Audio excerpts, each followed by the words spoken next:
ಮತದಾರ ದೇವರುಗಳು, ಮತದಾರ ಪ್ರಭುಗಳು ಇವತ್ತಿನ ದಿವಸ 25 ವರ್ಷದಿಂದ ಬಿಜೆಪಿ ಸರ್ಕಾರದ್ದು ಮತ್ತೆ ಯಾವ್ದಾವ್ದು ಸರ್ಕಾರದೊಳಗಿಂದ ಬಂದ್ರು. ಬೊಮ್ಮಾಯಿ ಸಾಹೇಬರು ದೌರ್ಜನ್ಯ ಮಾಡಕೊತ್ತ ಬೂತ್ ಮಟ್ಟದೊಳಗೆ ನಮ್ಮ ಕಾಂಗ್ರೆಸ್ ಲೀಡರ್ ಯಾರು ಇಲ್ಲಾರ್ದಂಗೆ ಮಾಡಿದ್ರು.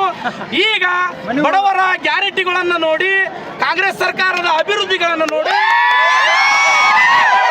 ನಮ್ಮ ಮತದಾರ ಪ್ರಭುಗಳು ಪಠಾಣ್ ಸಾಹೇಬರಿಗೆ ಕಾಂಗ್ರೆಸ್ ಪಕ್ಷಕ್ಕೆ ವೋಟ್ ಹಾಕಿ ಅಂತರ್ದಿಂದ ಗೆಲ್ಲಿಸಿದ್ದಾರೆ. ಎಲ್ಲರಿಗೂ ನನ್ನ ನಮಸ್ಕಾರಗಳು.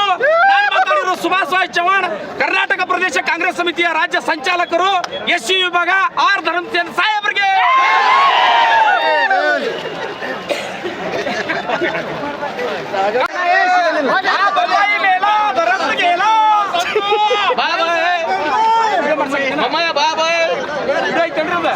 ವಿಡಿಯೋ ಅಲ್ಲ ಇದು ವಿಡಿಯೋ ಈಗ ಆನ್ ಮಾಡಿದೆ.